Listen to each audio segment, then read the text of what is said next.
after fleeing America during the E. Jean Carroll federal trial and making the excuse that he had business to attend to in Ireland and Scotland, Donald Trump just said that he had to cut short his very important golf game in Ireland to return to America because he wants to confront E. Jean Carroll in court during trial. But of course, Trump was lying. Even his lawyer, Joe Tacopina, said, yeah, I have no clue what he's talking about. He's absolutely not testifying at this trial. But the federal judge in the E. Jean Carroll case is calling Donald Trump's bluff. And this comes after a complete disaster of a trial for Donald Trump. And the case is set to be turned over to the jury on Monday. We'll let you know what went down in that trial this past week. Another major court loss for Donald Trump. Donald Trump's $100 million, he just like makes up these numbers, $100 million defamation case against the New York Times for accurately reporting on his tax fraud. Guess what?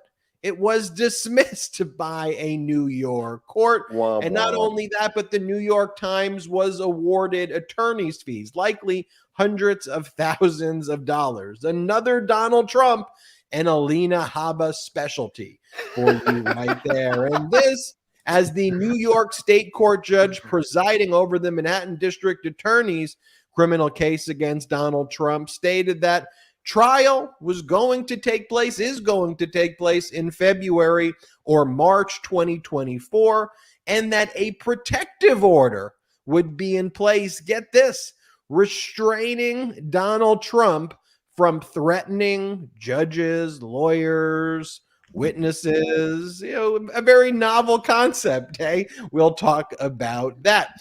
And look, there is a reason that the modern day Republican Party, the MAGA Republicans, hate the court system. And it's because it still remains a place where facts supported by evidence actually matters, right?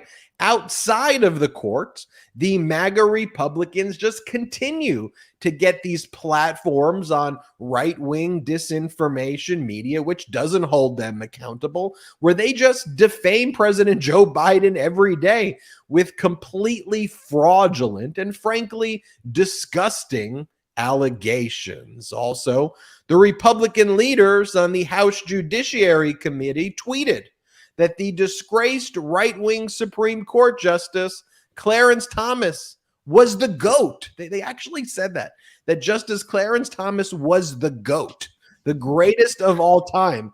And they said this in response to a story that broke earlier in the day from ProPublica that in addition to the millions of dollars in vacations and gifts, and in addition to buying his mom a home, Republican billionaire donor Harlan Crow also paid for Clarence Thomas's adopted son's private school tuition, which Thomas also did not disclose. MAGA Republicans on the Judiciary Committee, their response was the GOAT? I call it the clowns. And now, like just before we went live, a new story just broke in the same day from the Washington Post that Leonard Leo, who's the head of the Federalist Society, was basically funneling tens of thousands of dollars to be paid to Clarence Thomas's wife through Kellyanne Conway as an intermediary. That story just breaking right now. Also, special counsel Jack Smith is piercing Trump's inner circle and has got some major new evidence in the ongoing criminal investigations into Donald Trump. And finally, the 5 members of the terrorist group known as the Proud Boys who were on trial in federal court were all convicted by a jury on Thursday of multiple felony counts. 4 of those Proud Boys were convicted of seditious conspiracy. So the Department of Justice has now won full or partial convictions in 100% of the January 6th jury trials, folks.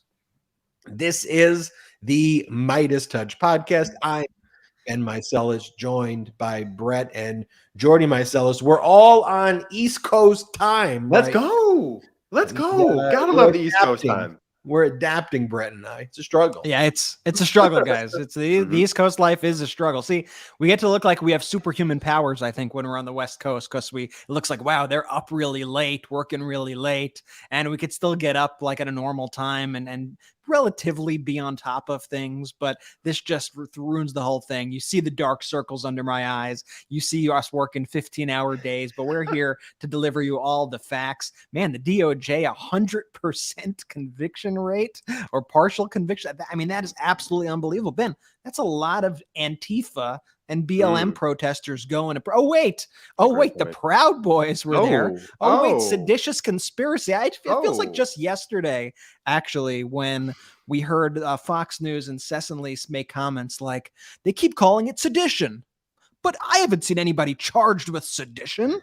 Well, guess what? How many guilty seditious conspiracy charges do we have now? Like a dozen or more? I think it's 14 convictions. God, 14 seditious conspiracy, not 3 separate seditious conspiracy trials. I think there has been 14 seditious conspiracy convictions. Know what I got to say to that? Keep going, Merrick. Keep going, Jack. Keep working your way up. You're almost there. This is good to see. A lot of justice finally, and it's really great to see. A lot of bad news for Donald Trump, which is typically good news for our democracy, and he is just absolutely melting down there. Just a pure humiliation in Scotland. I mean, what the hell was that? I mean, we got to laugh at the DeSantis World Tour last week, and now you see Trump head to Scotland and Ireland and just make a complete fool out of himself as well. Just when these MAGAs leave their bubbles, like you said, Ben, it just the fascist Furbies in the wild. It just doesn't work. The whole thing just doesn't work once they leave the country and actually get confronted.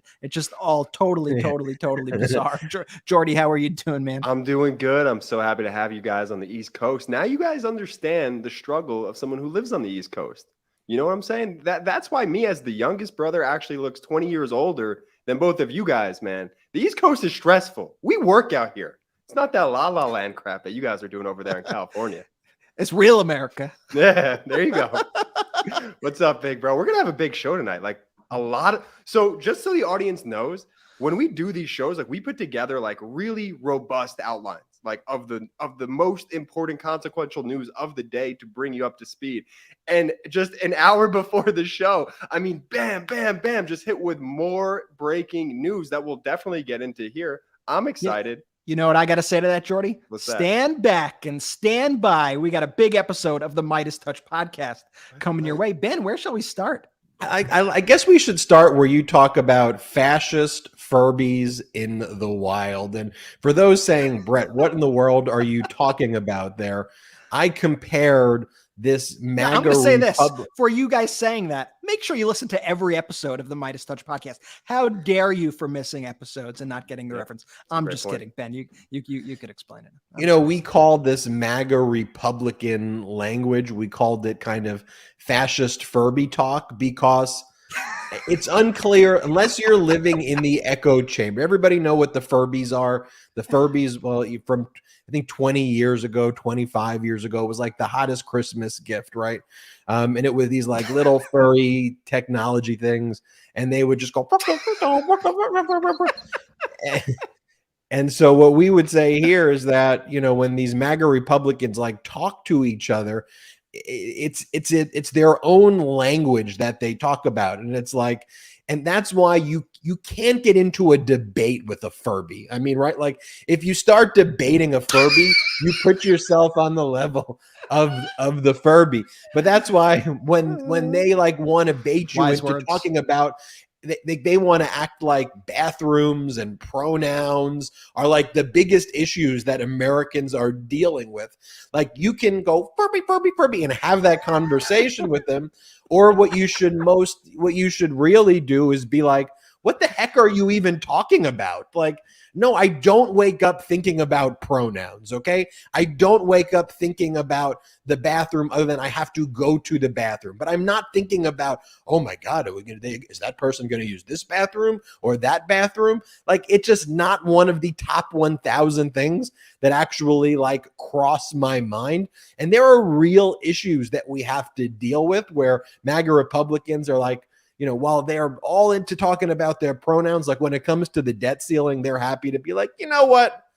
Let's just let's just destroy the country. Like, whatever. Like, we'll see what happens. And by the way, there was a recent study. I don't know if you saw this. And it was done by Moody's. And like, speaking of the fascist Furby language, like if you just watch how these MAGA Republicans talk, you show them something like, okay, Moody's is not a democratic entity, okay? They're just analyzing the existing data. But the MAGA Republicans will always create a conspiracy for everything. So their new one is Moody's are Democrats or uniparty, and they put out this data to undermine them. Not that the MAGA Republican plan is not a plan. It is a poison pill to destroy Americans. But this is what Moody's said. U.S. GDP growth would be 1.61% in 2024 under the GOP debt limit plan versus 2.23% otherwise. So significantly less. The plan would meaningfully increase the likelihood of a recession. GOP proposed spending cuts are a substantial headwind to near-term economic growth. The plan would cost 790,000 jobs by the end of 2024, right? So that's data. Like, that is just reviewing the plan, saying what the data is. But the MAGA Republicans, they don't care about data. Right. They just care about their fascist, Furby, whatever conspiracy theory they have of the day, Brett.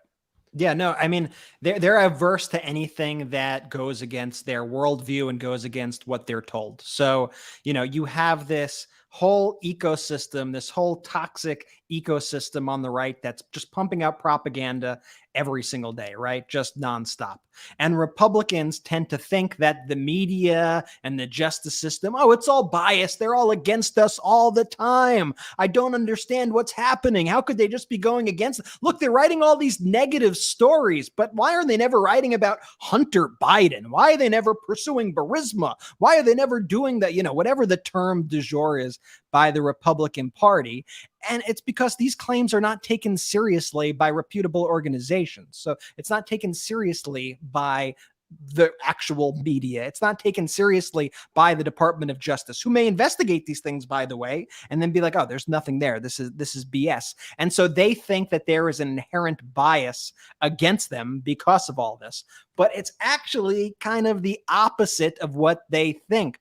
On the whole, like 99.9% of the time, the stories pushed by the Republican Party and their conservative right-wing fascist ecosystem. I didn't even mean to say conservative. How dare me? Whoa. They're wholly, they're entirely like just BS. Like, they just make shit up. And we'll talk about that in this episode.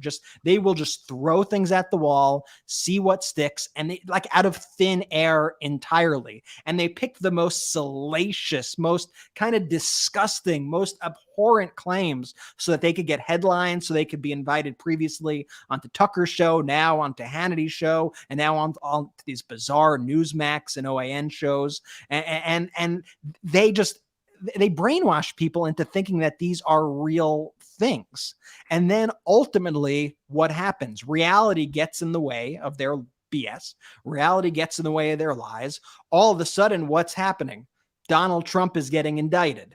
Donald Trump is being investigated for serious crimes. Clarence Thomas is being investigated by these investigative journalists, and we are seeing the actual receipts of everything. They are backing it up with actual facts, and they are going, woe is me, everybody is out to get me. How could this be? But instead of, I just propose this. If by any chance we have one person on this show who's just tuning in to say, hey, I just want to see what these guys are about. I normally, I'm a MAGA guy or whatever you call yours. I'm ultra MAGA, but for some reason I'm tuning in. I'm ultra MAGA, but for some reason I'm tuning into the Midas Touch podcast tonight. If I get through to just one of you, and I don't think it's possible, but I'll say this: instead of being mad at the media, instead of being mad at Democrats or whatever boogeyman that these people are shoveling your way, perhaps you should consider turning your anger to the folks who keep lying to you and keep getting your hopes up over all these things over and over and over. These right-wing politicians, the right-wing media, who is gaslighting you, who is lying to you, who is getting you angry, who is riling you up and is making you pissed off at everything once inevitably nothing happens. These people are using you. That's all I want to say. You are being used. You are the mark in this situation. I can't be any clearer. Jim Jordan thinks you're an idiot. Like OAN, Newsman, like these people think you are morons. And I wish that you would turn the tables on them and say, finally, I'm going to stand up to you. I'm not going to be gaslighted by your lies anymore. It's insane. It's why I'll give you a the Jim perfect Jordans example. of the world. Ben. Oh, you, Jordy. No, Oh, you. Ben, go. No, Ben. No, really, It's Jordy. why I was it's why it's sort of what we talked about on Monday. It's why the Jim Jordans of the world and the Marjorie Taylor Greens decide to attack experts and try and make the term expert a bad word in the MAGAverse. It's because experts come with data. They come with resources. They come with information that's actually studied and nuanced and really brings to light what exactly is going on. And then when you look at the data, just objectively, like it is so never in the MAGA-verse favor, the Marjorie Taylor Greens, the Jim Jordans, it's so never in their favor that the only thing that they can do is say, you're a liar. I don't believe you. Well, I have this fact. And it's just like, what are you doing, man? Like, look at yourself. And if you are a Marjorie Taylor Greene or a Jim Jordan supporter, you're being played just like Brett said. You are the mark. They'll just go, Joe Biden, pedophile, human trafficker. I saw it. I saw it. Believe me. Your Marjorie Taylor Greene is one of my favorite impressions. Yeah, your Marjorie Taylor Greene's getting so good that it almost makes me angry. Sounds just like it. And you're like, what are you saying? Like, do you ever wake up and just be like, what the heck are you even saying? But unfortunately, they have this whole ecosystem that of fascist Furbies. It's an army of fascist Furbies out there who immediately goes all in each other's ears. And I guarantee you, if you dug into it, you would see heavy coordination too between all of these groups. Like I guarantee you there is a very clear line of communication between Jim Jordan, for example, and like the Charlie Kirks of the world and all those other kind of, crazy accounts you see on the internet, on Twitter, on social media, that the second they come up with their next scheme, they blast it everywhere. It's all over the place. And they just try to gaslight you. And then all of a sudden they have to go on TV. And now it's funny, like you see Fox, like a little bit at least, being a little more cautious in what they're doing after the major settlement and trying to like hedge it a little bit and say, you know what, we don't actually have any evidence of this. I just want to say that. And then whenever they end up going into court or in front of prosecutors or whatever, they've got nothing. They've got absolutely nothing. And it's just time and time again. And they're smearing people. I mean, it's pure defamation. It's pure slander. It's absolutely disgusting.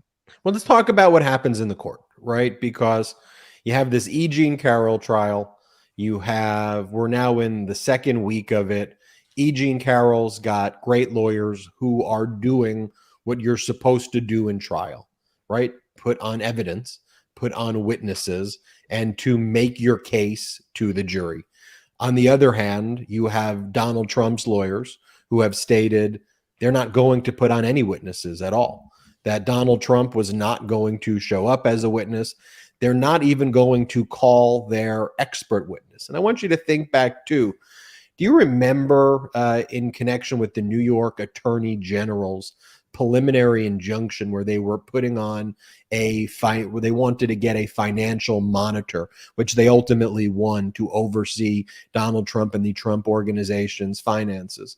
What Justice Arthur Engoron said back then in the order, and I think this order was issued last year, was Donald Trump did not put forward a scintilla of evidence, like nothing. At that time, Donald Trump invoked his Fifth Amendment rights against self-incrimination, so he put on no evidence then.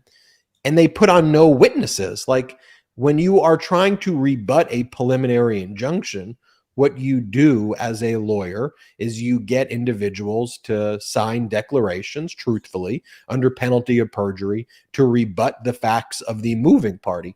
Even if Donald Trump was going to invoke his Fifth Amendment rights, maybe you get an expert to appraise the properties and talk about how the valuation and the appraisals may have some kind of nexus and that there isn't a fraudulent scheme there.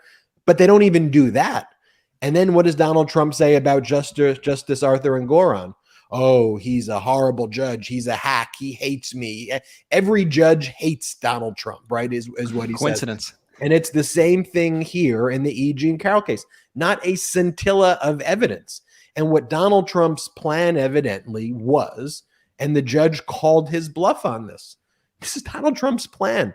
During trial, Trump's going to lie and claim he's got business to deal with in Scotland and Ireland, that he's got to open up a new golf course there. And so he couldn't be, this is what he's saying to his supporters, he couldn't show up at trial. However, on the very last day of trial, coincidentally, he told the reporters, not coincidentally, obviously, I'm going to go back now. I have to confront E. Jean Carroll. Very conveniently, you wait for the last day as the case is about to be over to get back when the judge would say, hey, too late. You've now waived your rights to testify. Because what was Trump planning on doing here? He was going to say to his supporters, I was going to testify. I flew back. You saw what I said to the press. I was going to head back, and the judge shut it down. So the judge did something freaking brilliant that I want to tell you all about. But first, I want to play this clip. This is from Ireland today, where Donald Trump's out there playing golf during the time when evidence is being presented in a trial against him that is accusing him of the most disgusting and dastardly acts a human being could be in. And what's he doing? He's golfing. And he acts like to the press, oh, I got to stop playing golf right now. I'm a rich, he goes like, I'm a rich guy. I'm out here enjoying myself. And now I've got to go back to the United States to confront E. Jean Carroll. So first, I want to play this clip, and then I want to tell you what brilliant thing the judge did. But play the clip. I'll be going back early because a woman made a claim that's totally false. It was fake. She's a fake. She wrote in a book she's a Democrat. We have a rough judge. We have a judge that doesn't like me much, appointed by Bill Clinton. And he's a guy that doesn't like me much. He's, I guess, not allowing the coat that they wanted to put into evidence. Once we said, yes, put it into evidence, they said, oh, we don't want to do that. It's a disgrace, but I have to do it. That's part of life. Because of that, I have to leave Ireland and I have to leave Scotland, where I have great properties. I have to leave early. I don't have to, but I choose to. Will you attend the trial, Mr. President? I'll probably attend, and I think it's a disgrace. It's a disgrace that it's allowed to happen. It's called false accusations against a rich guy, or in my case, against a famous, rich, and political person that's leading the polls by 40 points. And I have to go back for a woman that made a false accusation about me, and I have a judge who's extremely hostile. And I'm going to go back and I'm going to confront this woman. This woman is a disgrace, and it shouldn't be allowed to happen in our country. First off, I think Donald Trump voted for Clinton. Like, wasn't he at the Clinton's wedding? Like, Donald Trump used to be a Democrat, first of all. Like, so let's just say, like, Donald Trump is just, he's just a fascist authoritarian. Like, he's making up all of these things to just, like, Brett, to your point, if you happen to be a MAGA Republican and you're watching this, everything the guy does is a complete con. Like, it's all a total lie. So what happened in court? Well, first, the plaintiff, E. Jean Carroll, they rested their case. So they said, we put on all of our evidence. We put all of our witnesses on.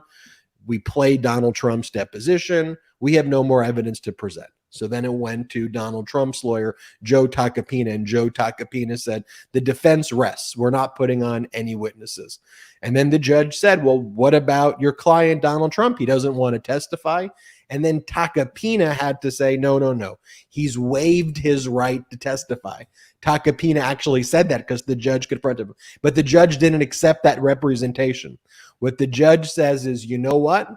based on what he said in Ireland, I'm going to give him a few days. So we'll give him until Sunday Yes. to let us all know if he wants to come in and testify on Monday. And I haven't ruled on whether or not I will allow him to testify or not. But if he wants to testify, make the request to me by Sunday at 5 p.m. and we can see if he'll testify on Monday. Of course, Donald Trump's not going to avail himself of that. He's too big of a coward to testify. But it stopped. Like Trump thought he was going to be so smart here to engineer that on the last day to say, oops, now I wanted to try it. And this Clinton appointee stopped me from testifying. And the judge is like, no, he could testify. Have him come in on Monday and let me know by Sunday if he wants to do it. It was a brilliant move right there. Yeah, it's such a brilliant move, and this judge is clearly not taking any of Trump's crap and sees right through all of his moves because he's the most transparent person in the world. And this may be a little beside the point, but it looked like the worst day for golf imaginable. Like that is not golf weather. It was like windy as hell. It would look like it was about to downpour. Like that's not even like a golf day, right? Like it's not even a day for He's like golf. forcing himself to be on the golf course. He's like in a giant coat, like yeah, just playing around a golf here, everybody. It's like what is he doing? And it's like he defamed her again, right there. Like he's on trial partially for defamation, and he defamed her right there again, calling her a liar, attacking the judge. Always smart to attack the judge right before the ruling comes down. I mean, this guy is a freaking moron. And Brett, you raised such a good point there too, because if and I think when E. Jean Carroll prevails in the trial, remember, this case is technically referred to as E. Jean Carroll 2 because the defamation claims were kind of split because there were initial defamation claims that Donald Trump was engaged in when he was in the office, and that went through a whole appeals process. But basically, the courts are allowing that to proceed. But in the meantime, because Donald Trump defamed her again in October of 2022, and then New York passed another law called the Adult Survivors Act, which allowed victims of sexual assault to bring a case if the statute of limitations expired within 1 year of the passage of the law. This case that's currently before the jury involves the defamation from October of 2022, as well as the underlying sexual assault claims from 1996. But the defamation claims from 2019, when Trump was in office, or 2019, those are still alive, and that will be tried after this. There will be another trial on those claims, and now I think E. Jean Carroll will sue Donald Trump based on that statement as well. So there will now be, I think, a third defamation case, Brett, to your point, based on that. And I just want to talk very briefly about what went down in court. As I said, both sides rested their case. The judge is giving Donald Trump through Sunday to decide if he wants to testify and make that request. But the jury will get handed the case on Monday, and will probably get a verdict Monday or Tuesday. But Trump presented no evidence at all in the case. Now, the jury saw through Trump's deposition testimony, Trump suggesting that 4 women who have appeared in the court are too unattractive for him to assault. Like, how disgusting is that? Like, E. Jean Carroll, Jessica Leeds, Natasha Stoynoff, and he even said it about the lawyer, Robbie Kaplan, on the deposition. I just want to pause there for a second. That's like the crux of the entire argument that he has is not even like, I didn't do it. Like, the main argument that he uses is, I wouldn't do that to her or her, and I definitely wouldn't do that to you, which That's is what he said to the lawyer. I definitely foulest would not do it to you because of the way you look. To the lawyer. I mean, it's disgusting in general. And I mean, he brings the lawyer into it and makes it very personal with the lawyer, Brett, to your point, and kind of proves the point. But what the jury also saw was in the deposition testimony, Trump confused E. Jean Carroll with his ex-wife, Marla Maples. Whoops. There was a moment where he saw a picture of E. Jean Carroll and said, "That's Marla. That's Marla Maples." And then as well, Roberta Kaplan asked Trump about the "she's not my type" comment, but said if that meant that you didn't find her physically attractive, and Trump did not deny that. So then E. Jean Carroll's lawyer asked him, "I take it then that the 3 women you married, they are all your type?" And Donald Trump said yes, and kind of walked right into that the women he married are his type, and he thought that E. Jean Carroll was Marla Maples, his type. I mean, you never know what a jury's going to do. There's one juror who I think in the questioning was someone who said they watched Tim Pool podcast or something like that. That's a big red flag for me. That was the one red flag, but I don't know if that juror is an alternate, or I don't think anybody knows yet. But I think any juror who's fair and watches this, regardless of whether you watch a Tim Pool podcast or not, can only come to one conclusion. But I think we'll find this out on Monday or Tuesday, so we'll get that info soon. Yeah, that's gonna be next week is going to be a big week. I feel like we're going to hear a lot of news breaking next week. Dude, every week is a big week. The Pence testimony. I saw I think it was a Washington Post reporter before it did here's the news that happened since Mike Pence testified before Jack Smith. And it was just the craziest list of all time of convictions and arrests and news. The news cycle is moving so quick, but that's why we distill and break it down. That's why we're here. That's why we're here. Trump yelling at the judges, Ben. Talking about how all these judges are corrupt. At what point would a sane individual look inward and be like, "Oh, it's me"? It's like if someone is dating a lot of people and they're the person who continues to get broken up with. They're like, "Oh, what's wrong with these people?" I mean, the guy's just completely unhanged. Yeah, well, the saying, if everyone is crazy in your life and everybody then look inward, have some introspection. Jordy, but it gets worse than that, right? Because it's now the whole MAGA Republican ecosystem, though, that views things that are objectively horrific. Mm-hmm. And they try to frame it as, oh, you this is just a bunch of lefties trying to attack us. And it's like, there's nothing left about these positions. They're just kind of common sense positions. And you're living in a weird world where Mitch McConnell feels like he is one of the more moderate Republicans today, when he's normally, he's not moderate at all. Let's be very clear. He's a very extreme right-wing person.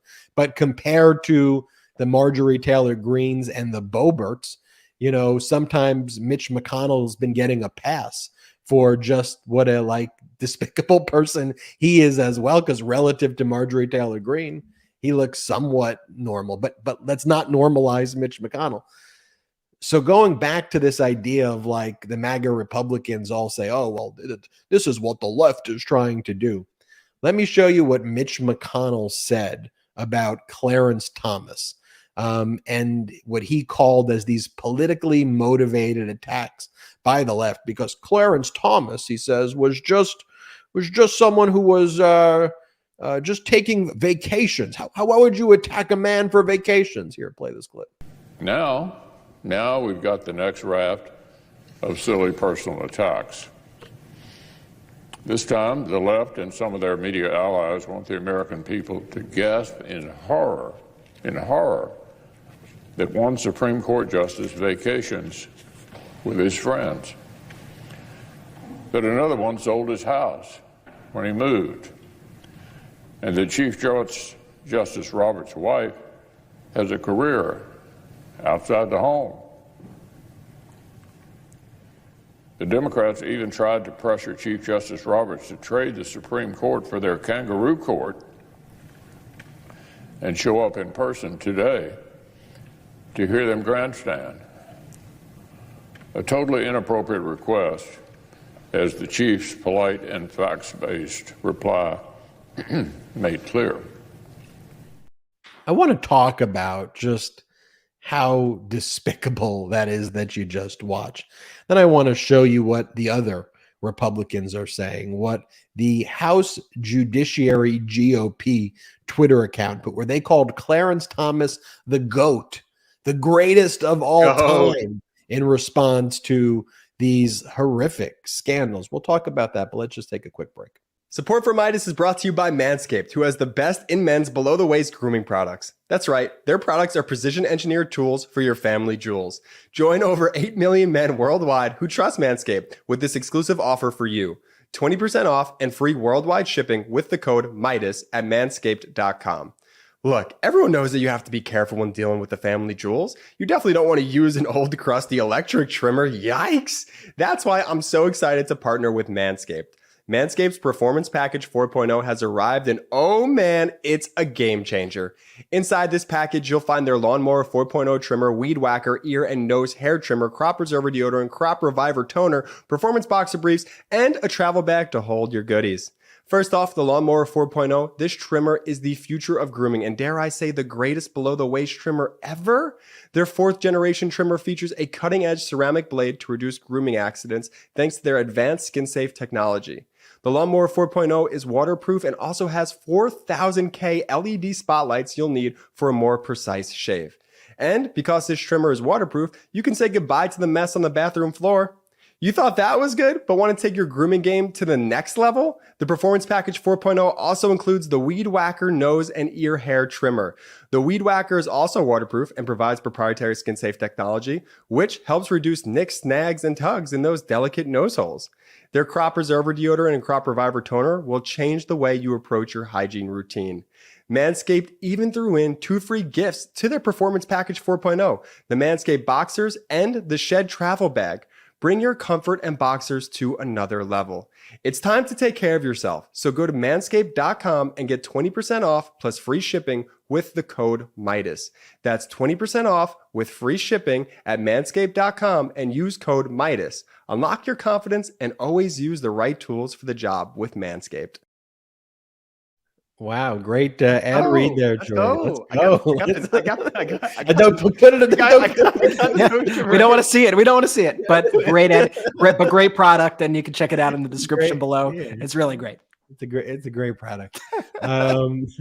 Let's play that clip again of Mitch McConnell. I want to show you what he said about it's just the left. They are grandstanding.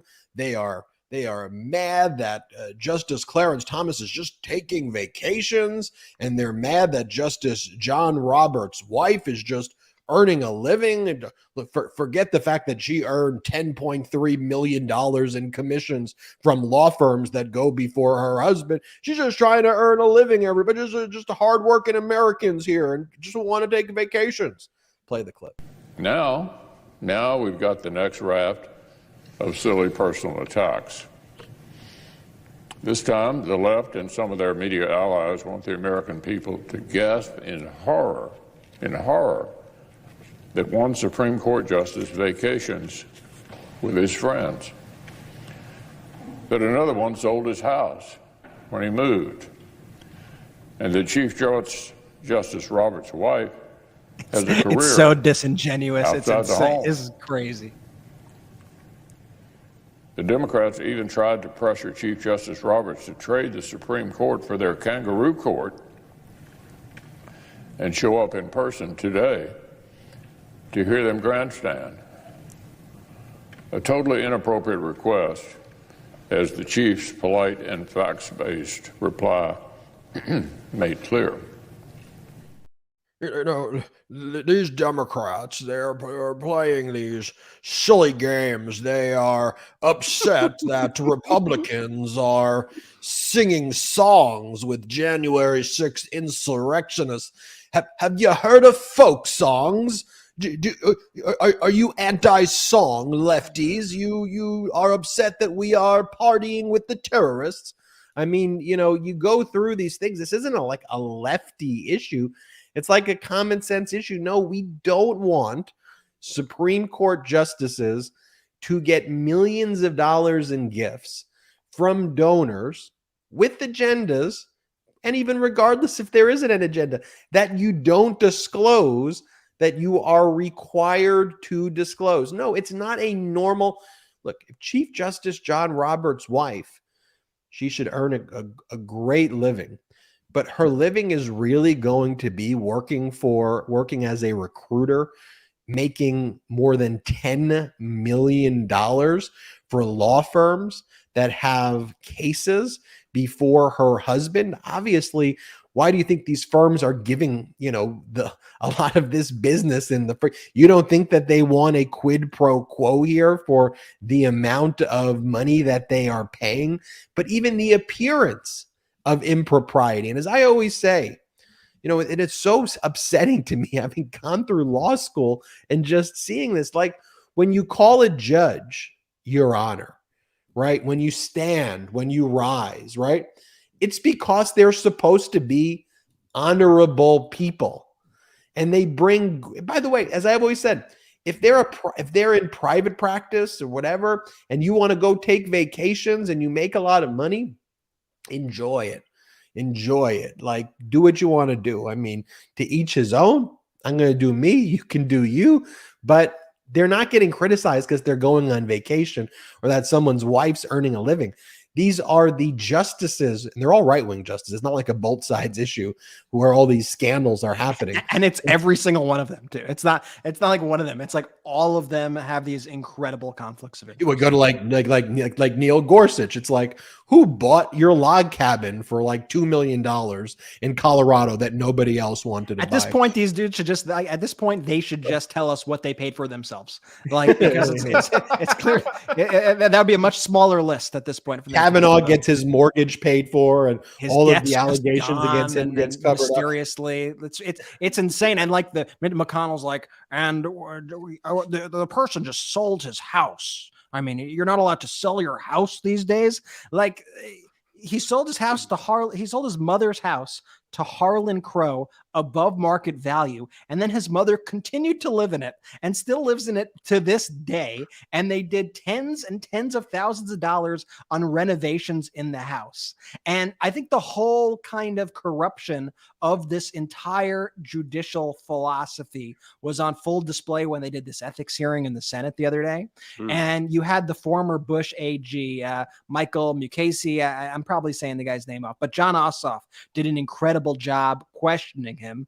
And let's play his comments and we could dissect it a little right after this. Judge Mukasey, I'm not in any way questioning or even seeking to interrogate your personal conduct. What I'm asking you is that as a judge, is it fair to say that you most likely would have declined an offer of foreign travel worth hundreds of thousands of dollars because, quite reasonably, you would have had the concern that public disclosure of such travel could have undermined public confidence in the impartiality of your judgment? Simply because it amounted to, if somebody took me, if I were a district judge and somebody wanted to fly me on his private plane on a vacation with his family and I were friendly with that person, would I have refused and endangered the friendship? I'm not sure that I would have. Well, I think the American public sees that kind of conduct and quite reasonably asks the question whether it's appropriate. And also, let's just also take a moment to go back to Mitch McConnell's words when he described what the Democrats were doing, which is an actual investigative function right there. That's actually good questioning. That's actually trying to get to the bottom of some real serious issues in this country. And McConnell had the nerve to call that a kangaroo court while these maniacs in the House are running an actual kangaroo court and are just being absolute maniacs. And there are so many red flags with that statement. And it's just such brazen corruption. First of all, it's like, dude, would you have disclosed it, though? If you took that private jet, would you have disclosed it? And if that person came before the court shortly after you did that private jet trip with them, would you maybe have recused yourself? How about you answer that? Also, you just flat out admitted that you are putting the loyalty of your friendship over the loyalty to the actual court, to the loyalty to the country. You are saying that billionaire who took me on that private jet, I work for him and not for the American people. I mean, they said it in that way. And also just imagine one more thing though before you do that. It's a pretty weird friendship though, right? Like, yes, it's not a friendship.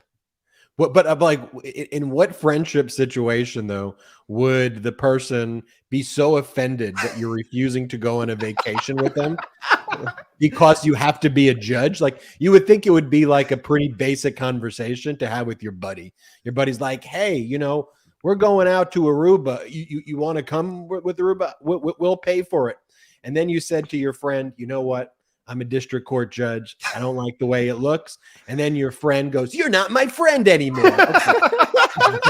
If that is truly, that's some weird freaking great friendship point. right there.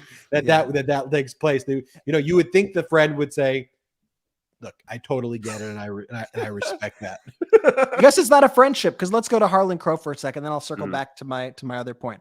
Harlan Crow did not befriend Clarence Thomas until after Clarence Thomas became a Supreme Court justice. That should be a red flag, shouldn't it? All of a sudden, this billionaire really wants to be good friends with me and is taking me on vacation. I guess he just thinks I'm a really swell guy. I guess that must be it, right? That must be it. He just must think I'm so much fun to hang out with. And if on that point that you were saying, Ben, about the friendship, if declining a vacation with this so-called friend would upset them, imagine how ruling against them. Imagine what that would do to the relationship. And therein lies the corruption, and therein lies the problem with his statements and with the way these Republicans are treating the Supreme Court. And by the way, not just the Supreme Court, the way they're treating the entire government. The Republicans, this is a microcosm of the entire way the Republicans view government. They do not view it as, I am here to help my constituents, the American people. They view it as, I am here to help my constituents, my billionaire buddies who I go on private jets and vacations with. And that's on full display in all of these. And all the people you see defending him, when you see McConnell defending him, or Ted Cruz defending him, or all these people defending him, they are all being paid by this guy. Like, these billionaire donors are all putting money in their pockets. Of course they're going to defend them. Harlan Crow's like one of the biggest GOP billionaire donors out there. They're not going to talk smack about him. They're not going to say it's wrong. It's the problem with money in our politics. And specifically, it shines a light on the corruption that you see in the Republican Party. Here's the thing. Clarence Thomas, with his wife, their combined income is significant. Like, they make close to $1 million a year. Okay. Let's just be clear how out of touch they are with American people to begin with. Like, the fact that they think that that is not a lot of money, right? They're making $1 million a year. And the report that we're just learning from the Washington Post that just broke is one of the ways that Ginny Thomas, Clarence Thomas's wife, makes all of this money is that people like Leonard Leo, who run the Federalist Society, tell people, in this specific example, it's Kellyanne Conway, to basically take funding from a certain group and to pay that money to Ginny Thomas's group so that she could be paid. And also, Harlan Crow would put a lot of money to Ginny Thomas's various, This is the worst crossover episode of all time. How did Kellyanne Conway make it into this episode? This is BS, man. It's the story that just broke in the Washington Post that they had Kellyanne Conway deliver the payments to Ginny Thomas. And this was about 10 years ago or so. But this is how she made lots of money with her proximity to Justice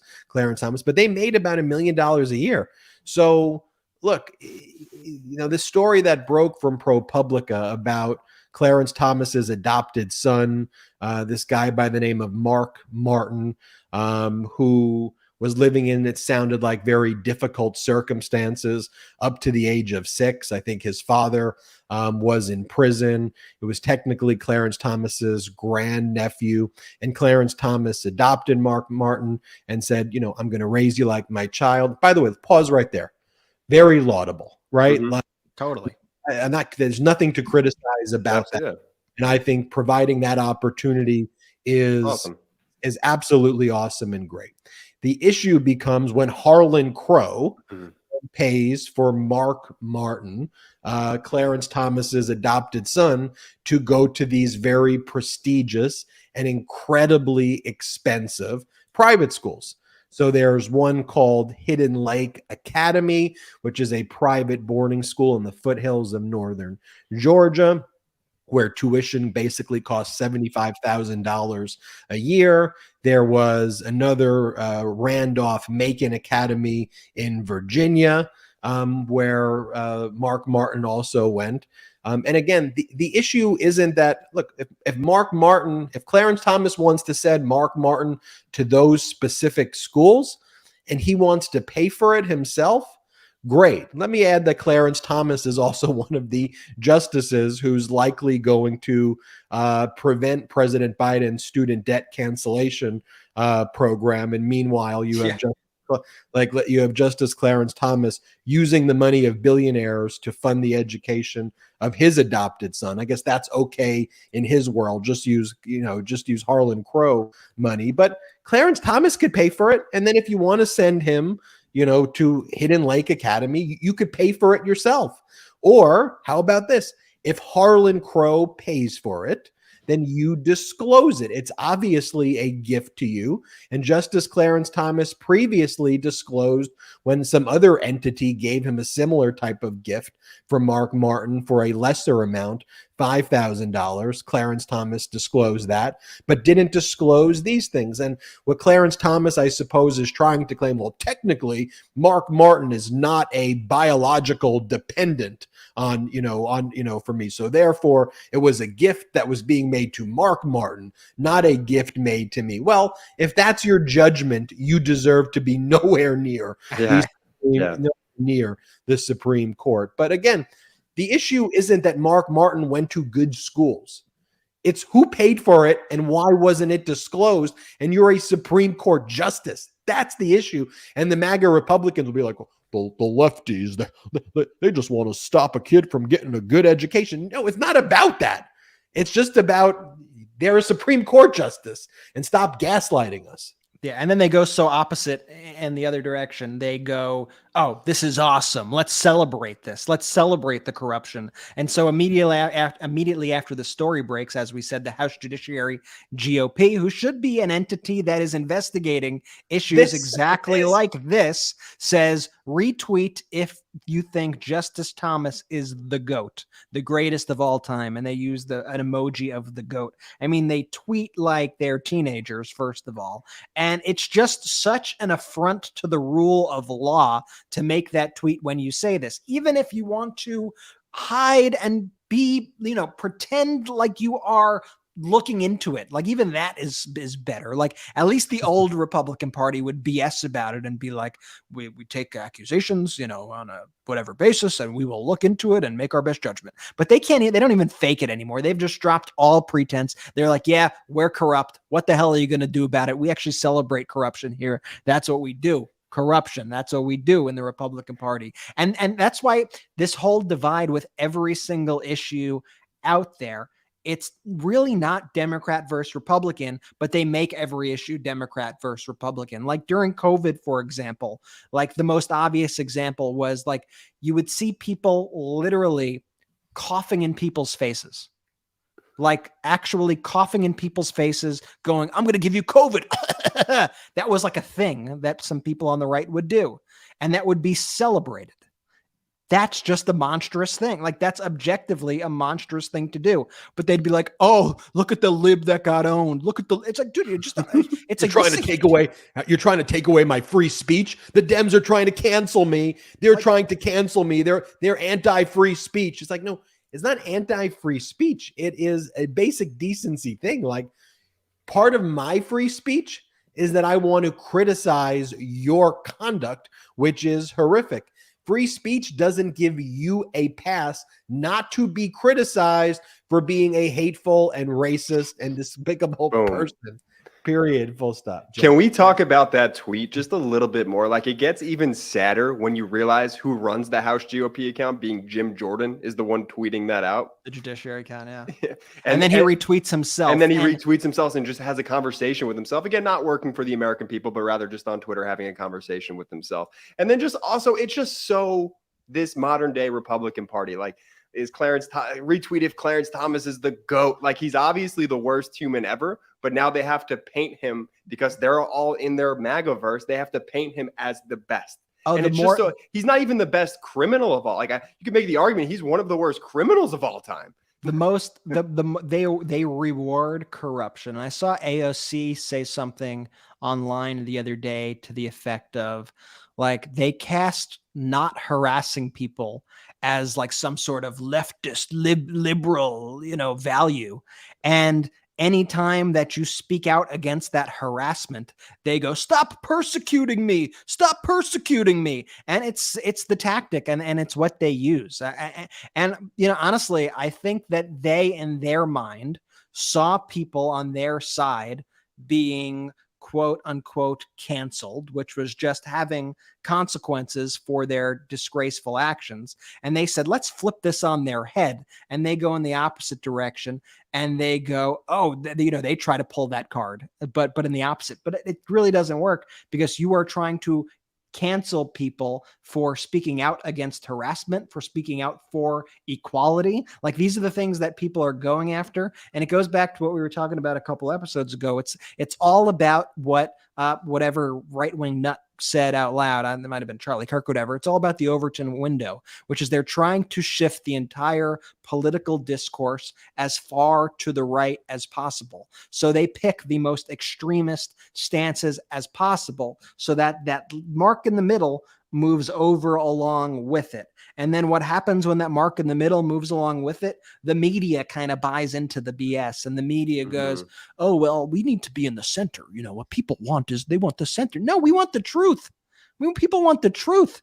And that's why, we, I think, exist, honestly, as a media. And I think that's why people tune in here, because people just want to hear the truth. It's not a both sides issue to just be a decent human being. It's not a both sides. Well, maybe Clarence Thomas has a few points here about taking. No, that's wrong. That's objectively wrong. And if a justice on the quote unquote liberal side of the bench did that also, I would also say that's wrong. But that just doesn't exist. And they try to muddy the waters constantly by they're like, well, Ruth Bader Ginsburg traveled. Yes, she disclosed all of her travel. Like, well, okay. Well, so-and-so got a book deal. Yes, she disclosed her book deal. What point are you trying to make? In fact, you're proving the exact opposite point. You're hurting your own point. But the MAGA Furby fascists, they just eat it all up. And then they start going, trips, book deal. Maybe that's why they call them cat turd. Now that you say it, it's very similar to like the handling of the documents, which I'm sure we'll get into later in the show or whatnot. But like, it's always the cover up is in many instances almost worse than the crime. It's that same playbook that, to your point, they all disclosed it. You know who didn't disclose it? Clarence Thomas. You know who didn't disclose the documents and where it all was? Trump. And so when you could just look at that from a lens of just like, hey, what are these people really like? Why are people so upset? And it's just because there's a lack of transparency. But it's not a lack of transparency because of just like, I don't know, unintentional ignorance. It's because they want to hide it from you, because they don't want to disclose it, because they want to keep getting these perks. Exactly. They ultimately know if they disclose it, then there's going to be ridicule, there's going to be condemnation, and that's why they don't disclose it. That's why sunset and sunlight is the best disinfectant to that corruption. That's why there are these disclosure rules. And Brett, as you talk about shifting this Overton window, it's when large media networks then embrace that concept, right? Like in their recent announcement, when CNN stated they're going to be hosting a town hall for Donald Trump in New Hampshire, which is utterly horrific that they are doing that. They described his views as having very unique positions, and that they're going to treat him the same as any other presidential candidate, and that he has unique perspectives and point of views.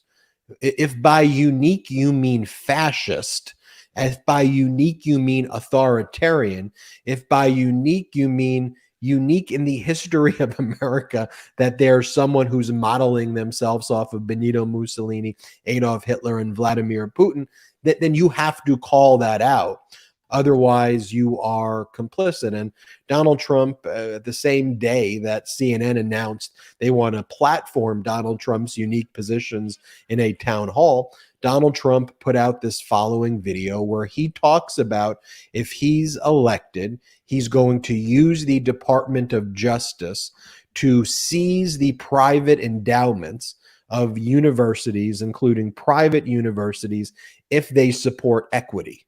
If you think I'm making that up, just play this video clip. Time has come to reclaim our once great educational institutions from the radical left, and we will do that.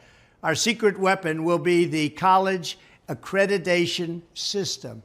It's called accreditation for a reason.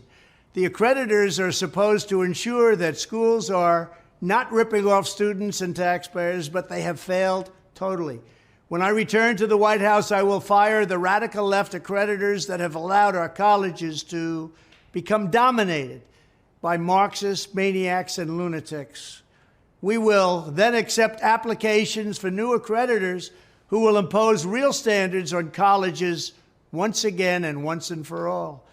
These standards will include defending the American tradition and Western civilization, protecting free speech, eliminating wasteful administrative positions that drive up costs incredibly, removing all Marxist diversity, equity, and inclusion bureaucrats, offering options for accelerated and low-cost degrees, providing meaningful job placement and career services, and implementing college entrance and exit exams to prove that students are actually learning and getting their money's worth.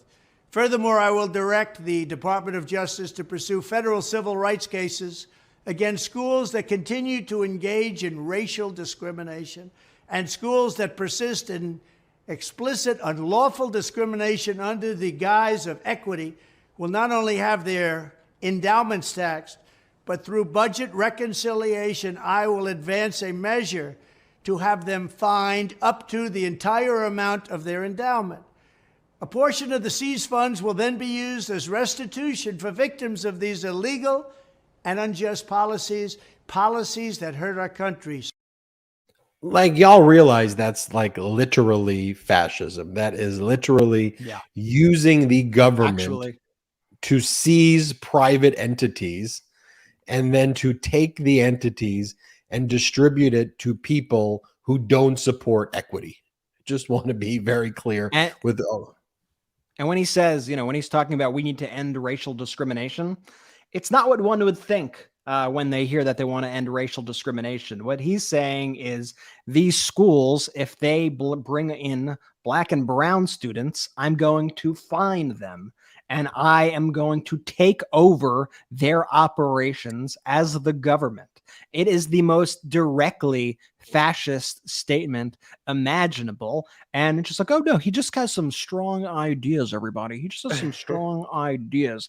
I mean, you wonder like who's supporting this guy. And then like you look at some of these polls that come out and you see like, what the heck is even going on? You guys see the CBS News YouGov poll? Yeah. Like this is the 2024, this CBS News YouGov poll. This is for 2024 Republican nomination. You prefer a candidate who ... And here were the top answers from likely GOP primary voters, and they could pick multiple answers. So, it's not like they're going to add up to 100, but 85% of the respondents said the most important thing for a Republican candidate is someone who challenges woke ideas. 66%, someone who opposes any gun restrictions. 61%, they need a candidate who says that Trump won in 2020. And 57% all agreed that we need a candidate who, quote, makes liberals angry. So not the economy, not the inflation, not gas prices, all that's just BS, I guess. Not foreign policy. Not foreign, no, just someone who makes libs angry. That's all they care about. And that's why, though, they play to that, and that's why they advance, these MAGA Republicans advance these heinous conspiracy theories every week. And they do it under the guise of, we're investigating it. There's a whistleblower. They use and manipulate those terms. Mm-hmm. And the latest one that they just go on Fox and all these right-wing platforms and just start spreading is that a whistleblower gave them super secret information. They don't know what it is. They have no clue what it actually says. But this whistleblower said that Biden was involved in a bribery corruption scheme during the Obama administration and wrote a whistleblower letter to the FBI about it. By the way, what Brett's putting up out there for our audio listeners and for our YouTube watchers, you can see this. This, by the way, is the types of things that they're talking about. Michelle wants more sugar for kids, and they did a study on Obama's body languages and how they're critical of the way the body languages are slanted towards each other when Michelle and Barack Obama some weird freaking stuff. Hugged each other. Like, this is the stuff that they're being fed each and every day. And in between that, they're getting these conspiracy theories about President Biden. So we put together here a montage that I just want to play. And we did it through our Midas Touch Twitter account. We'll play it for you right now. Of all these MAGA Republicans going on these right-wing shows and basically just saying that President Biden may have engaged in a bribery scheme. We don't really know yet. We don't have any evidence, but we're just gonna talk about it. Here, play this clip. Caveat that we don't have any hard information. We're wondering exactly what this is all about. According to a press release that was sent out by James Comer's office, it says the information provided by a whistleblower raises concerns that then Vice President Biden allegedly engaged in a bribery scheme. Does this have to do with Hunter Biden's foreign business dealings in Ukraine or China, or is it something else? Well, I guess basically we've got to wait to see what the document exactly says. It's a very serious allegation against the then vice president. It is a very serious allegation. I wish I could say that I know it was true or untrue. But this is something new. Do you have any information on that? I do not. I don't have any information on what the whistleblowers has alleged in terms of the specific substantive allegations. It says specifically, the release today, that the vice president may have altered policy for money, a bribery scheme. He may have actually changed policy. Have you narrowed it down to what policies, or can you at least tell me, if you have, what area? If you can't say specifically, what do you know about it, sir? Congressman Fallon. Well, Greg, that'll all come out, I think, and it'll come out very soon. The bottom line is, let's ask another question, very simple one. What business, what product or service did the Bidens ever provide? This seems more direct, at least in what's being said by Grassley and Comer. Well, this is, after all, if there's anything to it. In other words, we don't know very much. And this is an early stage of this. It doesn't keep these politicians on the Hill from coming out and talking about it and for the White House to respond. But we need to be careful here because, the air is full of charges, as it sometimes is, and we're entering the political season. So my advice is, let's be careful here. Will your colleagues make those underlying documents publicly available? We know the whistleblower will remain protected, but what about the allegations? Will the American people see them? Well, we'll have to see what's in them. To see whether they're credible allegations, whether they connect to other wrongdoing by the Biden family. And if they turn out to not be credible, sir, will your colleagues acknowledge that, you think? Only got a couple seconds left. That'll be up to them. If they turn out to not be credible, will your colleagues acknowledge that? And the response is that will be up to them, not if they are not credible. Of course, we will tell the truth. Yeah.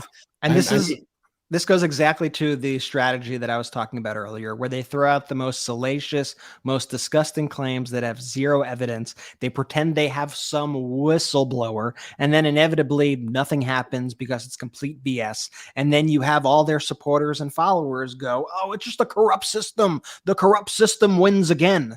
No, the truth wins again because everybody you listen to continues to lie to you. And even Geraldo Rivera was like, "Yo, this is the people. This is ridiculous, right?" He wrote a tweet that said, "Does anybody really?" Remember, Geraldo Rivera, Fox News, Geraldo Rivera.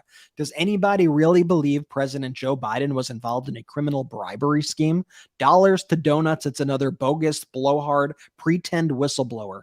Hint, if the person announcing a would-be criminal scheme is a partisan politician, it's a partisan political event. That last part is the most important part of his statement. If there's actually a whistleblower, the whistleblower would come forward, or through an attorney come forward. It would not be James Comer and Chuck Grassley and Jim Jordan saying, "We got a big one." But this Murdoch ecosystem, this right-wing ecosystem, it kicks right into gear. It was the cover of the New York Post today, and they couch it in whistleblower says, but they literally put it on the front cover. This is what New Yorkers were seeing in the New York Post today. Joe Bribin, FBI has secret file, a legend that then beat Biden, but then they accredit it to whistleblower to give themselves some cover. I mean, this is just complete BS. It's really heinous. It's really heinous and outrageous and disgusting, and frankly should be absolutely illegal. I mean, like people should go to jail for doing stuff like this. This is absolutely sickening to me. It's gross. You know who benefits from all of this? The people like Harlan Crow. The people like Leonard Leo, the people like Rupert Murdoch. You have they love it, right? Because you have these, Jim Jordans and these Marjorie Taylor Greens, right? They're basically kind of pawns and props, right? You put them around, they're crazy, they have no sense of dignity. They're just these monsters, right? Who go out there, attack the Democrats, frankly, just pro-democracy and logic. Because if you ultimately follow logic and you care about our democracy, you start saying, hey, you know what? It doesn't make sense if you have a Supreme Court that is for sale to billionaires. That's not something that we all like, right? Everybody would agree with that, unless you've got bribing Biden and birth certificate scandals and all of these other things on. Then you're just angry and you're livid and you don't think straight about your own economic interests. And then Rupert Murdoch and Harlan Crow on their freaking yachts in the Mediterranean are freaking laughing at you, MAGA Republicans. So they are pointing and laughing at you, and the Jim Jordans and all these people are just their pawns, which is why law and order matters. And it is why MAGA Republicans want to destroy law and order. And I am always grateful when I hear good news about Special Counsel Jack Smith and the developments there and what's going on in our court system. Some more updates as well in the Manhattan court, where the Manhattan District Attorney is pursuing the criminal charges against Donald Trump. Let's talk about that, but take one more final quick break. And now let's take a quick break to talk about our next partner, FastGrowingTrees.com. Breathe some life into your own backyard with FastGrowingTrees.com this spring. From shade to fresh fruit to privacy and natural beauty, let FastGrowingTrees.com help you plant your dream garden with their expert advice and fast, reliable shipping. FastGrowingTrees.com's plant expert, they curate thousands of easy-to-grow plant, shrub, and tree varieties for your unique climate, from Meyer lemons to evergreens and everything in between. Happy plants, happy home. Am I right? But sometimes it's hard to know which plants will do best. Well, no problem. Because with FastGrowingTrees.com, you get customized recommendations based on your specific needs. Plus, their plant experts are always available to help keep your plants growing healthy through the season and beyond. No more waiting in long lines and hauling heavy plants around. With FastGrowingTrees.com, you order online and your plants, they arrive at your door in just a few days. Now, I love Fast Growing Trees because I found the Meyer lemon tree that I was looking for at a great price, and you will too. And with Fast Growing Trees' 30-day Alive and Thrive guarantee, you know everything will look great fresh out of the box. Now join over 1.5 million happy Fast Growing Trees customers. Go to fastgrowingtrees.com/MidasTouch now to get 15% off your entire order. That's 15% off your entire order at fastgrowingtrees.com/MidasTouch. Our next partner is Kleiman Financial. Now, in an unpredictable world with pandemics and who knows what, life insurance offers those who rely on you financial freedom and peace of mind, knowing that if something were to happen, they would be taken care of. Life insurance can also be used for your own needs, including long-term care, illness protection, and a way to build significant cash value so you won't ever have to put the burden on your bank account. That's why I'm so happy to introduce you to our next partner, Kleiman Financial, a son-father insurance brokerage firm founded in 2014 by Yair Kleiman. This independent insurance brokerage has the ability to help you obtain life insurance, disability insurance, long-term care. Whatever your family needs, Kleiman Financial can help guide you and obtain it. Kleiman Financial, they take a hands-on approach to get to know you personally before ever putting a policy in front of you. And Kleiman Financial, they pride themselves on having a fully customizable and bespoke approach that works on an independent track to deliver you the policy that best fits your needs. All their recommendations are tailored to your specific situation. And at Kleiman Financial, their intimate team has over 80 years of experience between them. They commit themselves to being not only with you today, but to guide you through your financial strategies with your ever-changing lifestyle. Now, I've personally met with the founders several times before agreeing to have them come on as a sponsor because I just know how serious the subject matter is. And I have to be honest, they didn't just meet my expectations, they exceeded them. They showed me innovative solutions to age-old problems that really opened my eyes. Don't believe me? Call them yourselves and see how they could help you. Kleiman Financial agreed that as an exclusive offer to Midas Touch listeners, you can call and speak directly to the owners of the firm. That's right. Head to KleimanFinancial.com/Midas and schedule your call today with Kleiman Financial and speak directly to the owners and figure out what insurance policy best fits your needs. That's Kleiman, KLYMAN, financial.com/Midas right now to see how they can help guide you to the right coverage for your family. Let's go. Welcome back. And we are live here on the Midas Touch podcast. Let's talk about what's going on in the courts. Let's start in New York, shall we? Another major court loss for Donald Trump. Donald Trump's case against the New York Times was dismissed. The case was also against Mary Trump. The court hasn't ruled on the Mary Trump portion of that case, but Donald Trump's lawsuit against the New York Times reporters who wrote this expose about his tax fraud, and they analyzed, decades of his tax records. He sued them, claimed that they defamed his character, demanded $100 million. That case was dismissed. It was obvious that case was going to be dismissed. Alina Habba was the lawyer there again. And because of the nature of the case there, the New York Times and its reporters will be able to get attorney's fees. And I think it will be significant six-figure attorney's fees. So I think in the past 6 months, if you're keeping track, Alina Habba, between her sanctions and the cases being dismissed, I think her tab is close to $2 million in losses. And mind you, these are cases that Donald Trump is filing. He is the plaintiff. So he is the person asking for the money. And not only does he lose these cases, but he loses them so badly that he then has to pay the defendant defendant money for bringing these cases. And in America, unlike some other countries, normally there isn't a cost shift or a fee shift when you lose these cases, which is, a unique and debatable thing that we have here in the United States. However, Donald Trump loses so badly, he ends up having to pay the fees and he gets sanctioned. And look, I think it's so important that we talk about Donald Trump's losses because he files these cases looking for the headline.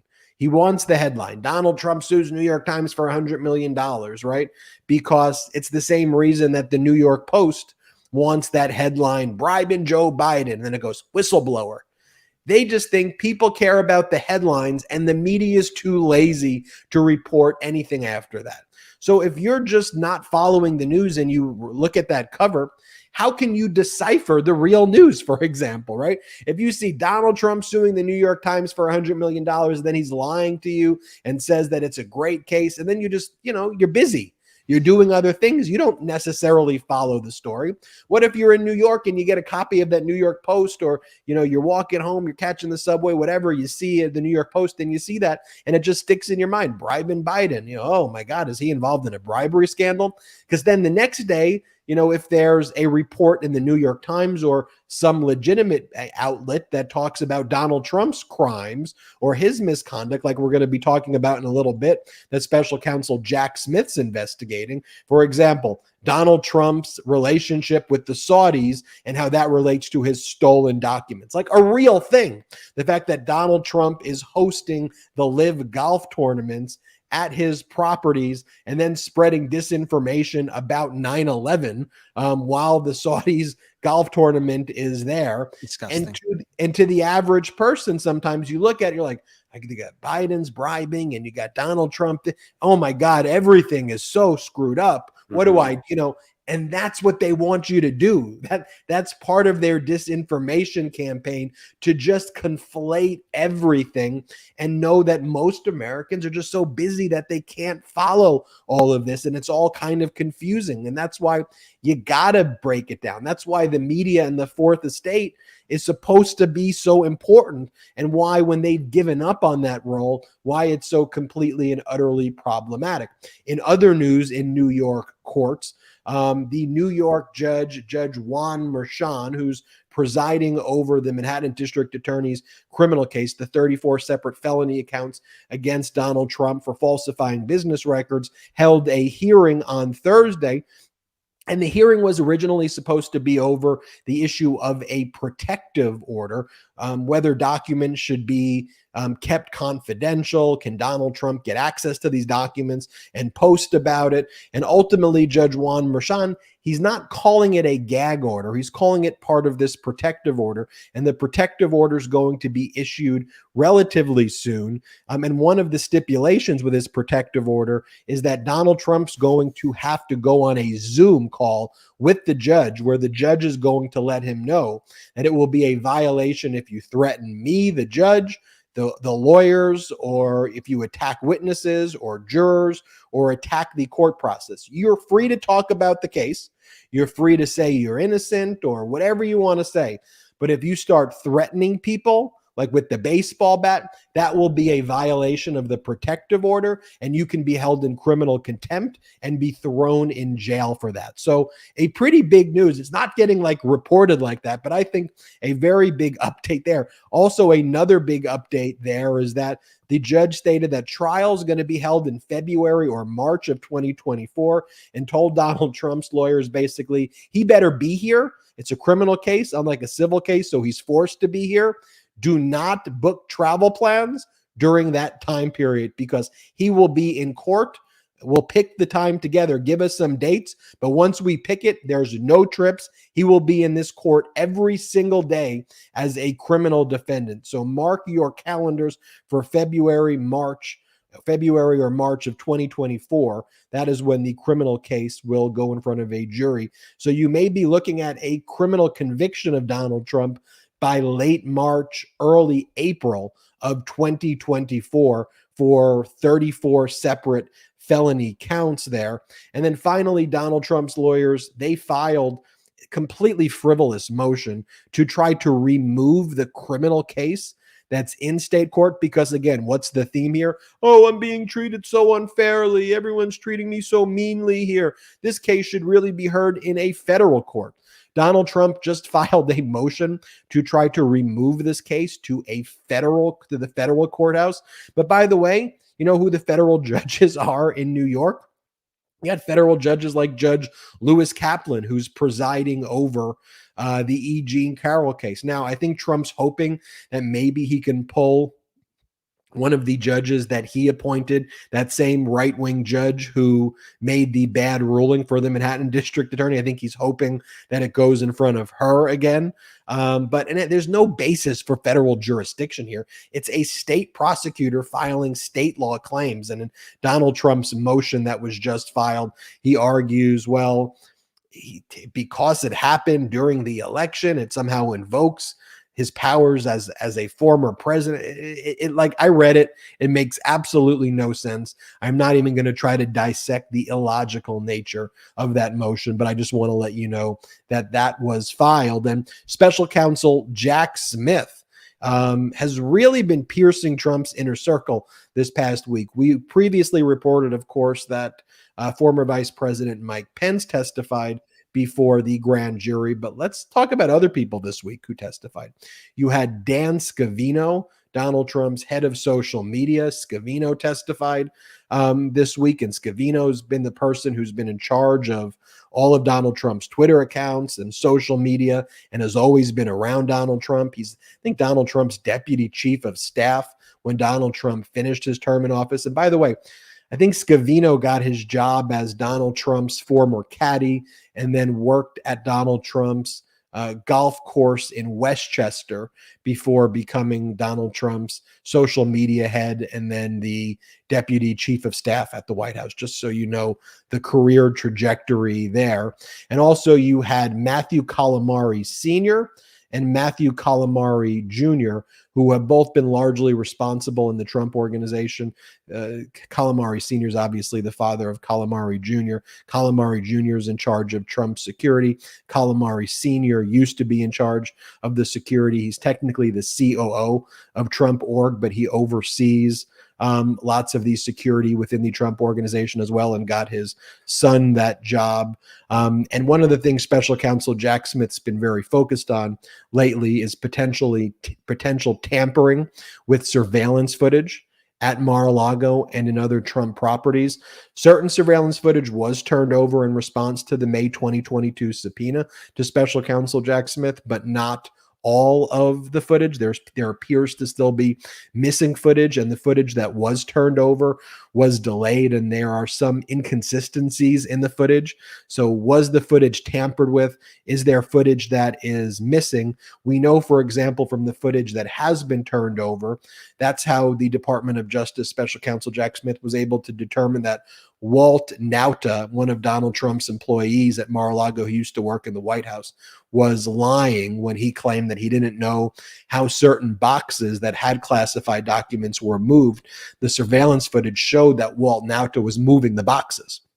And so Walt Nauta had to basically come in and then kind of change his testimony. And Walt Nauta, I think, could potentially be charged with obstruction of justice and lying to federal officials. And so he's had to cooperate as a result of basically being caught and exposed moving these documents after the subpoena was issued by the Department of Justice to return all of these documents. And so that's a big development right there. One of the other things that Special Counsel Jack Smith's focused on, as I mentioned earlier, is the relationship between Donald Trump and Liv, which is the new golf league run by the Saudi Arabian Sovereign Wealth Fund, the same wealth fund that gave Jared Kushner $2 billion. The relationships there. I don't specifically know if this is the line of questioning, but was Donald Trump using his possession of classified records to kind of lure the Saudis into his various properties, either expressly or impliedly, that he has these records? Was there a quid pro quo there? We know that one of the areas of inquiry that Jack Smith's been looking into before was Donald Trump showing political donors classified maps in his office. And kind of weaponizing his possession over these classified documents like that. So all big news right there. And this also kind of explains Evan Corcoran, Donald Trump's lawyer. Remember, the Jack Smith and the Department of Justice got an order compelling Evan Corcoran to testify again when the judge made a finding that the crime fraud exception applied, that Evan Corcoran was either knowingly or unwittingly, one or the other, but he was being used by Donald Trump to commit the crime obstruction of justice. And specifically, there was a call between Corcoran and Donald Trump in May of 2022 when the subpoena from the Department of Justice first issued for Donald Trump to turn over classified records that still remained at Mar-a-Lago after, at that point, over a year, going on 2 years of Trump lying and saying that all of the records were turned over when they weren't. Corcoran called Trump up, and Corcoran took notes of that conversation and perhaps audio recordings about that call. And so was there then a plan in May of 2022 in response to that subpoena to then take action to try to hide or conceal the records from the Department of Justice or destroy the records? And that could potentially be linked to what else is going on with the surveillance footage, because once that subpoena issued, there seems to have been something going on with the surveillance footage that could be part of the Department of Justice's obstruction of justice investigation into Donald Trump's classified records. So let's just say a lot going on. And that's an amazing breakdown. And that's been within the past few hours. like that's why it's just it's moving, so everything is moving so quickly. And did we even touch on the Proud Boys yet in detail? I don't even know if we got to the Proud Boys. We have not. Why don't you hit it? Which is absolutely massive. In short, not to belabor the point too much, but some of the Proud Boys were convicted of seditious conspiracy today. Seditious conspiracy, like an absolutely major charge. It's basically like being charged with treason. Like there really is no higher charge than seditious conspiracy. remember in the beginning after January 6th, we said this earlier in Fox, they would be like, well, there hasn't been any sedition convictions or whatever. There hasn't been any sedition charges. Well, now flash forward to today, there are 14 seditious conspiracy guilty verdicts for those counting, 10 by jury and 4 by guilty plea. Today, the Proud Boys, Ethan Nordine, Joseph Biggs, Zachary Rell, and the chairman of the Proud Boys, Enrique Tarrio, were all convicted of seditious conspiracy. They joined the Oath Keeper Stuart Rhodes and Kelly Meggs, among many other charges. The one that was not charged, the one that was not convicted of seditious conspiracy today was Dominic Pizzola. He was found not guilty of that, but he was found guilty of obstructing an official proceeding, which carries a max 20-year sentence also, which is the same sentence that seditious conspiracy carries. Also convicted of destroying government property and several other charges. So this is bad news for, I mean, these are like basically Trump's co-conspirators. Let's just be real here. And I don't know why this doesn't get enough attention here when you go back in time and you look at this post, which should send a chill down your spine. I thought this was far too ignored at the time. Enrique Tarrio posting on Parler, RIP Parler. I remember when Kanye was going to buy Parler. What the hell happened to that? Anyway, Parler, when it's Parler, which is now, it does not exist. Enrique Tarrio posted this before January 6th. Last minute invite to an undisclosed location. Wow, I'm in awe. Hashtag Trump 2020. And he posted photos of him at the White House. I mean, how could that not send an absolute chill down your spine knowing that? And I just want to show, at least for the viewers right now, and we posted this on our Instagram, follow us there if you want to see this photo, just a little montage of Enrique Tarrio with a lot of very prominent members of the Republican Party. I mean, hey, I'm just going to say, this guy gets around. You see in this photo. You are the company you keep, Brett. That is right. Show me your friends. I'll show you who you are. And here you have Enrique Tarrio with Sarah Huckabee Sanders. You have Enrique Tarrio with, which looks like a very blitzed and wasted Don Jr., no surprise. You see him with Rick Scott. You see him with Roger Stone, Ted Cruz, Dan Crenshaw, and others. I mean, this guy really got around in the Republican MAGA sphere. And, you know, this is a huge win for the Department of Justice at this point. Like Ben said, this 100% rating right now for the Department of Justice of securing these sorts of convictions. It's a big win. It shows you that their methodical approach of doing this is indeed working. And, you know, it's great news. Like, we should celebrate, honestly. Proud Boys, stand back and go cry. And by the way, you know why this is also important too? Tarrio was actually not there on the day of January 6th, and he was convicted of seditious conspiracy. I think that is also super important. I mean, Tarrio was arrested like a couple days before January 6th. He was pulled over on an arrest warrant. He had vandalized, he had like lit on fire like a Black Lives Matter sign and like caused like a lot of public damage. And then cops pulled him over and they found 2 unloaded magazines with the Proud Boys logo in his bag. And he tried to say like the clips that he had for his gun, they were being purchased by, I don't even know his excuses. But anyway, he was arrested and he was not actually even at January 6th, but still got that seditious conspiracy conviction. Wow. Well, here's the biggest point though, and you were close to hitting on it at the end, that he wasn't there, and then kind of tying that though to Donald Trump, right? Because just think about what the Proud Boys argued in there throughout the case, and what was the closing argument that is now a judicial record. This is why when you build the case against Trump, if you led with Trump before getting all of these other witnesses before the criminal grand jury, one, you wanted to get the building blocks there, but you also wanted to get these other convictions. And so you really couldn't have got these seditious conspiracy convictions unless you worked your way up to get all the other convictions of the lower level people and then the mid-level violent people. Because ultimately, what happened when you charged the Proud Boys? What happened when you charged the Oath Keepers with seditious conspiracy? What was their defense? Their defense was, Donald Trump told us to do it. Their defense was, don't blame us, blame Trump. That's Enrique Tarrio's closing argument that his lawyer said.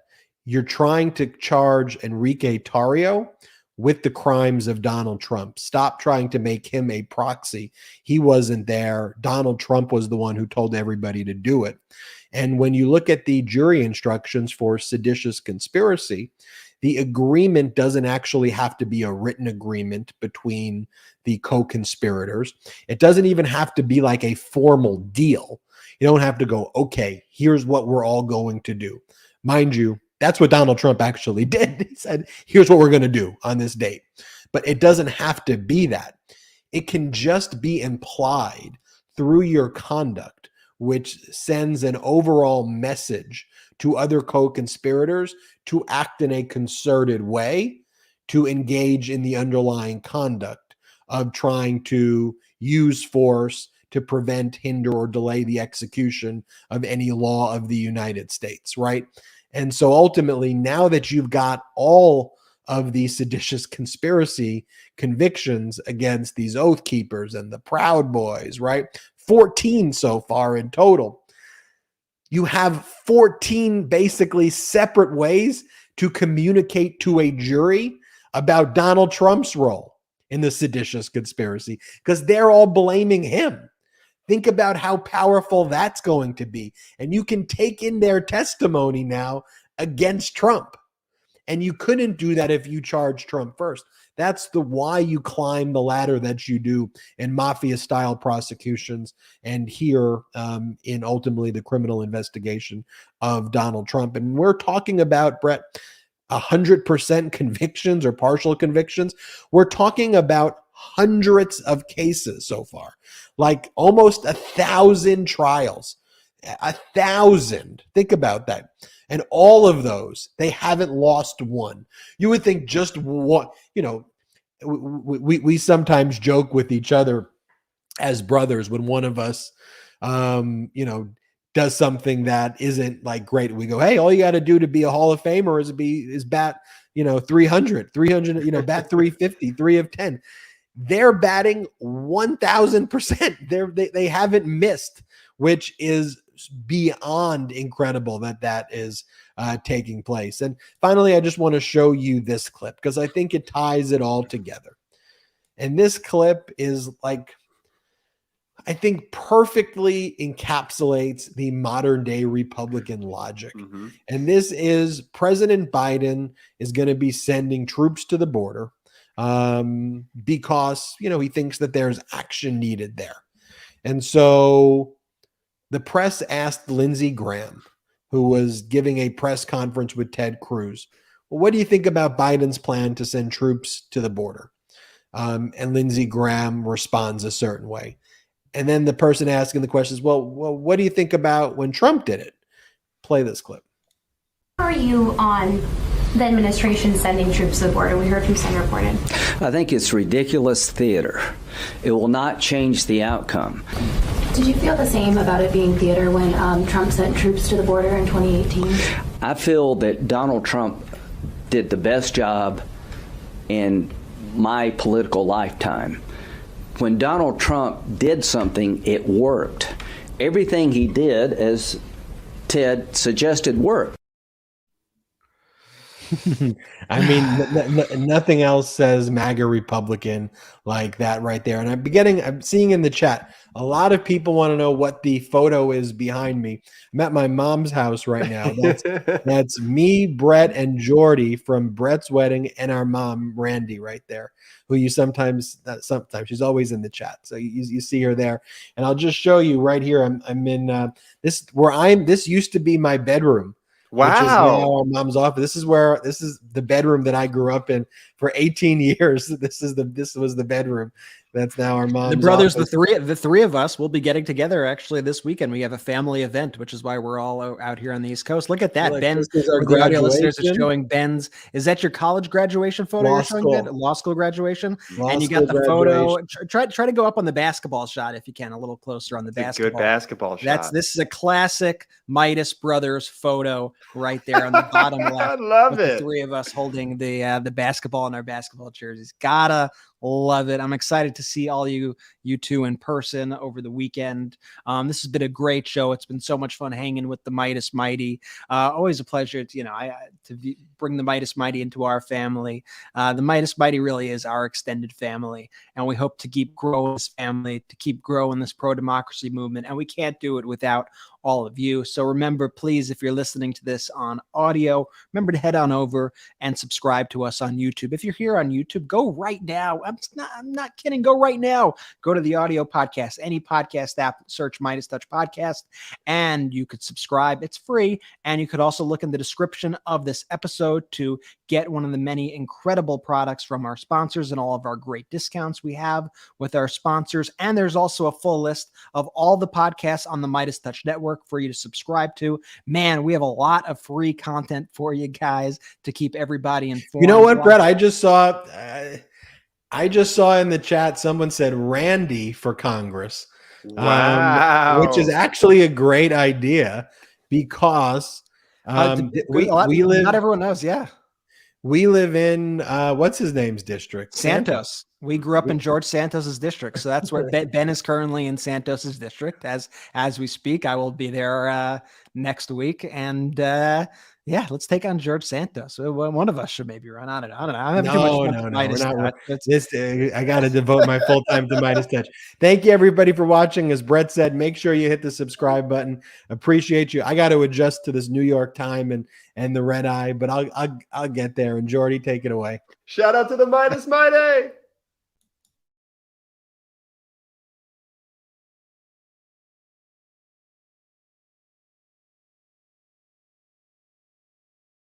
Lock him up. Indictment season is upon us. Celebrate with the new Indictment season t-shirt and v-neck exclusively at store.meidastouch.com.